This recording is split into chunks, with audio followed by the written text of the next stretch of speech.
علیکم ورحمۃ وبرکاتہ۔ اللہم صلی علی محمد و آل محمد۔ کبھی اس سوال پر غور کیا ہے؟ اگر انسان کے پاس صرف 5 ہی حصے ہوتے تو پھر بنا کسی ظاہری خطرے کے خوف کا احساس کیوں ہوتا ہے؟ اور بنا کسی ثبوت کے وہ اطمینان اور اعتماد کہاں سے آتا ہے؟ یہ ایک ایسی سوچ ہے جو ہمیں اپنی ہی سمجھ کی گہرائیوں میں اتار دیتی ہے۔ دیکھیے، ہم سب کی یہی کہانی ہے۔ بچپن سے ہمیں پڑھایا گیا کہ انسان کی 5 حصے ہیں۔ ہم نے انہیں یاد کر لیا، دہرایا اور پھر اس پر سوچنا ہی چھوڑ دیا۔ لیکن زندگی، ہماری روزمرہ کی زندگی اس سادہ سی گنتی کو نہیں مانتی۔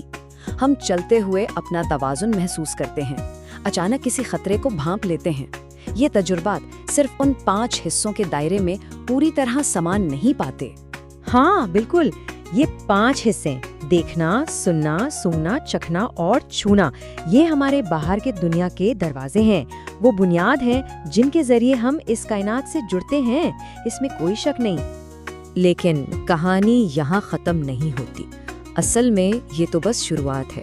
انسان کی صلاحیت کو صرف ان 5 حصوں تک محدود کر دینا ایک بہت بڑی غلطی ہے۔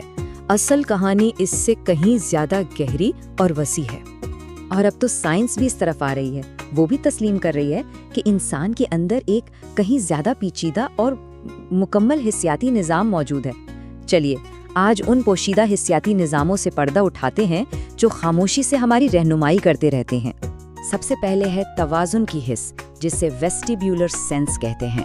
یہ صرف سیدھا کھڑے رہنے کے لیے نہیں ہے، بلکہ یہ ہمارے اعتماد، ہمارے خود پر قابو پانے کے لیے انتہائی اہم ہے۔ اسی حس کی وجہ سے ہم حرکت اور سکون میں ہم آہنگی رکھتے ہیں۔ پھر آتی ہے جسمانی آگاہی کی حس، یعنی پروپریوسیپشن۔ یہ وہ کمال کی صلاحیت ہے جس کی وجہ سے ہم بنا دیکھے جانتے ہیں کہ ہمارے جسم کا کون سا حصہ کہاں ہے۔ کوئی بھی ہنر ہو، کوئی دستکاری ہو یا کوئی کھیل، اس میں مہارت کے لیے یہ حس بنیاد ہے۔ اس کے بعد ہے اندرونی کیفیت کی حس، انٹیروسیپشن۔ یہ حس ہمیں ہمارے جسم کے اندر کے اشاروں سے آگاہ کرتی ہے، جیسے بھوک، پیاس، دل کی دھڑکن یا بے چینی کا احساس۔ یہی حس ہماری صحت اور جذباتی سمجھداری کی چابی ہے۔ وقت کا احساس، یہ بھی ایک الگ حس ہے۔ وقت کے گزرنے کا اور کسی کام کی فوری ضرورت کا اندرونی ادراک۔ ہمارا نظم و ضبط، ہماری منصوبہ بندی، سب کا انحصار اسی حس پر ہے۔ اور شاید سب سے اہم، سماجی اور جذباتی آگاہی۔ دوسروں کے جذبات، ان کی نیت اور ان کے سماجی اشاروں کو سمجھنے کی صلاحیت۔ قیادت ہو، ہمدردی ہو یا انسانی رشتے، سب کی بنیاد یہی حس ہے۔ لیکن افسوس کی بات یہ ہے کہ وقت کے ساتھ ایک خاموش تبدیلی آئی ہے۔ ہمارے تعلیمی نظام نے ہمیں حصوں کے نام یاد کرنا سکھایا، لیکن انہیں شعوری طور پر استعمال کرنا نہیں۔ اس غفلت کی ہم ایک بھاری قیمت چکا رہے ہیں۔ ہمیں سکھایا گیا کہ حصوں کو بس یاد کر لو جیسے وہ کوئی بے جان معلومات ہوں، جبکہ اصل ضرورت انہیں شعوری طور پر استعمال کرنے کی ہے۔ دونوں میں وہی فرق ہے جو علم اور ہنر میں ہوتا ہے۔ اور جب ہم اپنی پوری حسیاتی صلاحیت استعمال نہیں کرتے تو اس کا خامیازہ بھگتنا پڑتا ہے۔ توجہ کمزور پڑ جاتی ہے، فیصلے صرف رد عمل بن کر رہ جاتے ہیں، ذہنی دباؤ بڑھتا ہے اور کام کرنے کی صلاحیت گر جاتی ہے۔ جسے آج کل برن آؤٹ کہا جاتا ہے، وہ دراصل صرف کام کی زیادتی کا نتیجہ نہیں، بلکہ بغیر آگاہی کے ہمارے حصوں پر پڑنے والے بے تحاشا بوجھ کا نتیجہ ہے۔ یہ ایک حسیاتی تھکان ہے، لیکن ہر مسئلے میں ایک امکان بھی چھپا ہوتا ہے۔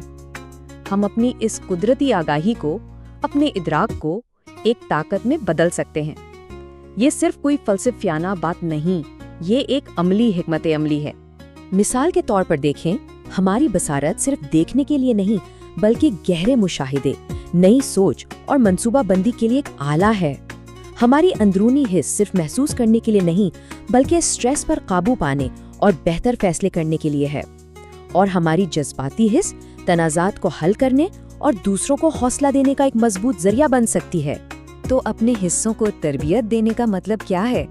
اس کا مطلب ہے کچھ شعوری قدم اٹھانا، رد عمل ظاہر کرنے سے پہلے مشاہدہ کرنا، جواب دینے سے پہلے غور سے سننا، ٹوٹنے سے پہلے دباؤ کو محسوس کر لینا اور جھگڑے سے پہلے لوگوں کو سمجھ لینا۔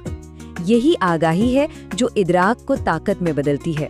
تو چلیے اس گفتگو کو سمیٹتے ہیں کچھ اہم نکات کے ساتھ۔ ایسی سوچیں جو ہمیں اپنی دنیا کو آگاہی کے ذریعے ایک نئی شکل دینے کا راستہ دکھاتی ہیں۔ پہلی سوچ جو ساتھ لے کر چلنی ہے، انسان کے پاس 5 سے کہیں زیادہ حصے ہیں، اپنی صلاحیت کو کم مت سمجھیں۔ دوسری سوچ، یہ حصے صرف سجاوٹ کی چیز نہیں ہیں، یہ اوزار ہیں اور اوزار استعمال کرنے کے لیے ہوتے ہیں۔ تیسری سوچ، اصل پیداواری صلاحیت کا انجن آگاہی ہے، جتنی زیادہ آگاہی اتنی بہتر کارکردگی۔ اور چوتھی سب سے اہم سوچ، بغیر تربیت کے ادراک ایک ضائع شدہ صلاحیت ہے، یہ ایک ایسا خزانہ ہے جسے ابھی ہم نے کھولنا ہے۔ میرا نقطۂ نظر یہ ہے کہ تہذیبیں صرف طاقت سے ترقی نہیں کرتی بلکہ بہتر اور نفیس ادراک سے کرتی ہیں۔ انسان جتنی زیادہ حصوں کو شعوری طور پر استعمال کرتا ہے، کامیابی کے لیے اسے اتنی ہی کم قوت کی ضرورت پڑتی ہے۔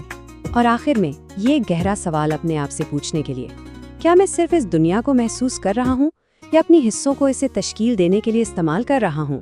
اگر ان خیالات نے آپ کے اندر کوئی سوچ جگائی ہے تو آپ انہیں دوسروں کے ساتھ بھی شیئر کر سکتے ہیں جو سوچنا پسند کرتے ہیں۔ میں کیوں نہ سوچوں فیصلے سے پہلے۔ Thank you for watching. اللہ حافظ۔